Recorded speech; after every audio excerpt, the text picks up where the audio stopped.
Okay. All right, so this is the artist interview with David Griffith. So, a lot of the Blur students here are going to be starting out. They're going to be finding their own inspiration. Hopefully a lot of that's going to be part of the camp. When do you think you kind of knew that writing was going to be your route in life? I think I knew fairly early on.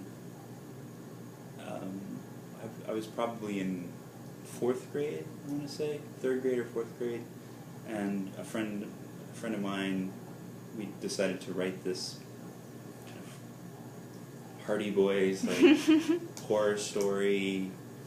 It was like episodic, serial. It was always like to be continued, and our teacher let us get up in front of the class and like read this to our classmates every so often, and it would always be to be continued, and we because we knew that would like keep people wanting more, and so I guess I kind of figured out early on that people like being told stories, and there's a lot of power in stories. And I think I probably like the popularity of that as well, like the attention that it gets you. And, but as I got older, that wasn't so much the interest. The interest became more the ways in which storytelling helped me to understand where I come from, and who I am, and my relationship to my family, and my relationship to the world, and what I think about anything, really. So writing for me has always been about trying to understand the world and my relationship to it. But yeah, it was pretty early on. But in high school, I started to think really long-term career oriented, and at that point I thought I was going to be a journalist, or wanted to be a journalist, and that lasted all of about a year, because I got fired from the college newspaper. Any reason? Well, they gave me an assignment to go cover this event called the Late Night Olympics, and the tradition at the time for Late Night Olympics, which proceeds went to the Special Olympics, so it was a great cause, but the tradition at the time at the college that I went to was that people would get intoxicated and then participate in this Olympics. And I wrote that in my article. I felt like they were asking me to honestly cover this story, and I felt like that needed to be in the story in order to really tell the whole story, and they didn't really want that. Dave brings the hammer of truth. Yeah, they just wanted a PR piece, and they basically said, "Don't call us, we'll call you." But they gave me a really cool coffee mug before they fired me. That said The Observer on it, which is like the name of the newspaper. So at that point, I decided, at the urging of a roommate, or a guy that lived across the hall from me, that I should take a creative writing class. And so I did, and the rest is kind of history. But, there's no boundaries there. You can write about whatever you want to write about, within reason, and there's no one there going to tell you that's inappropriate. So that answers that, I hope. So you currently have one book published, A Good War is Hard to Find, and you're working on 2 others, one fiction and the other nonfiction. You want to talk about any of those, any of your inspiration on that? Yeah. Well, the novel, which I'll try to finish after I finish this nonfiction book that I'm almost done with. I have really just a chapter left. The novel is something I started years ago, back in like 2001 or something like that. And that's a book that's about a guy who breaks up with his girlfriend while on vacation, or she breaks up with him.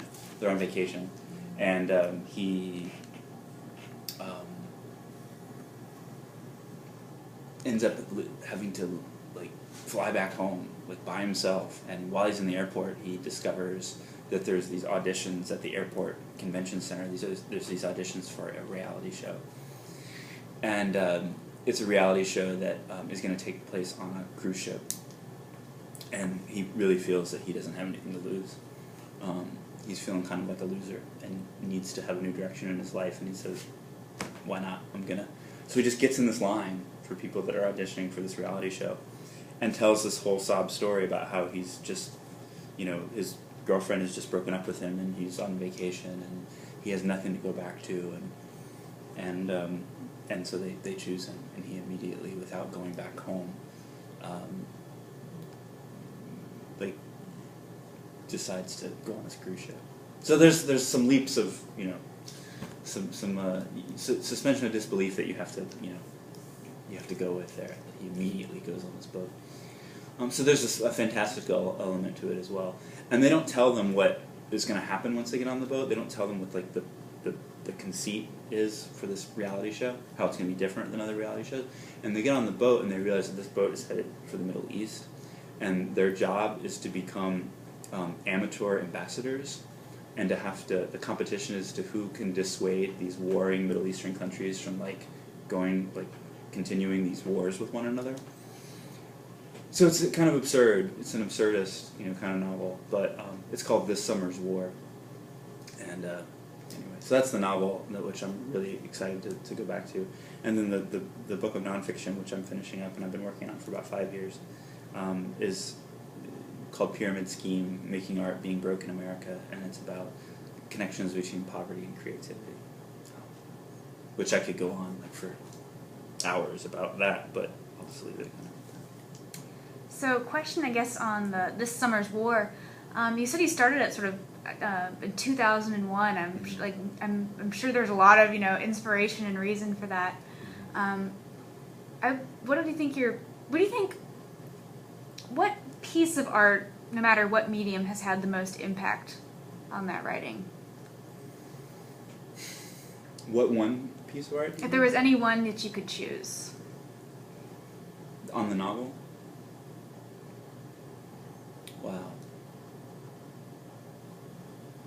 It starts at a horse racing track. The opening scene of the novel is at this horse racing track in Del Mar, California, which is near San Diego.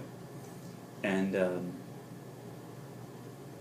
there's a Larry Levis poem.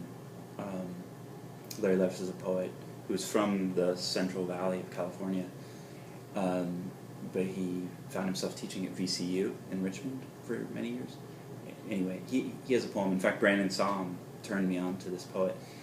He has a poem called Elegy with a Bridle in Its Hand, and it's a long poem about these horses that hang out in this pasture. And they used to be racehorses, and now they're just put out to pasture.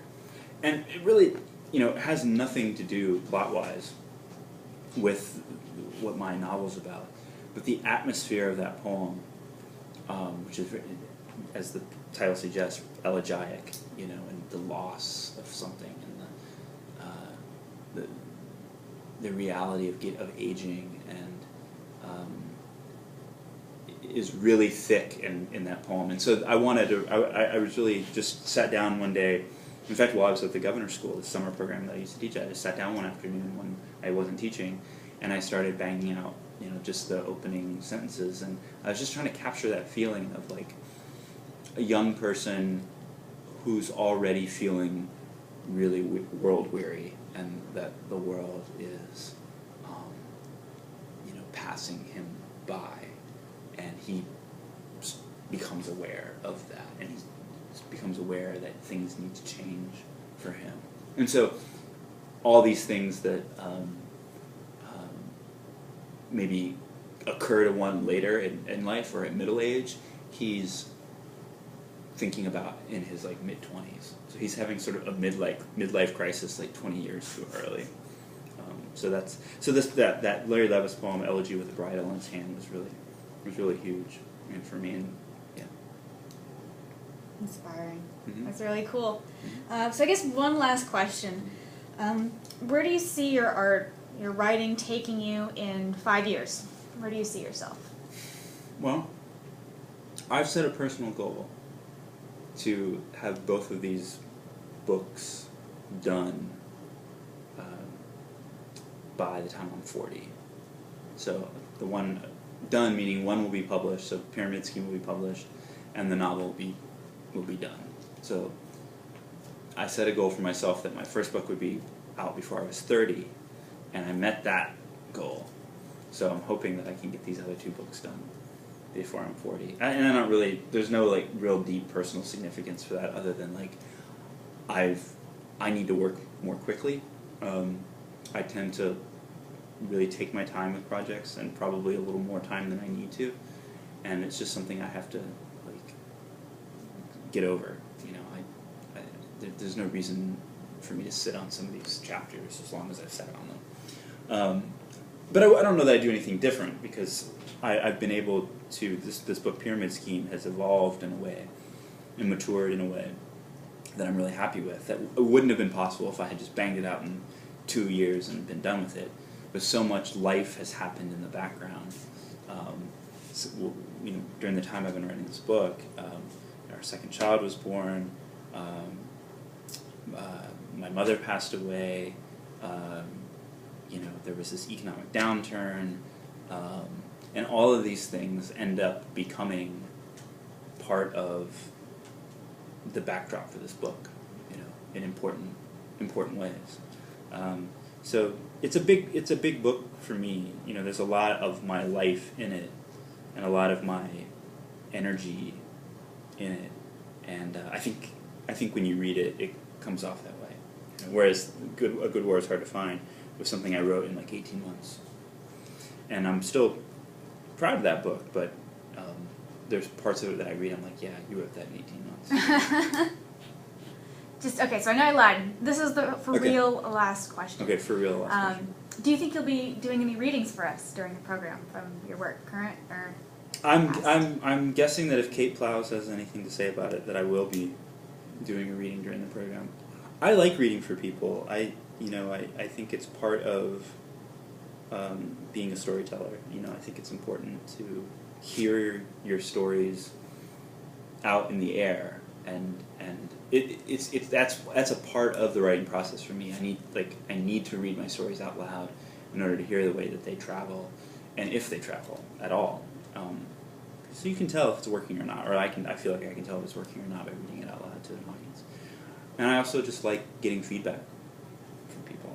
You know, people tend to seize upon different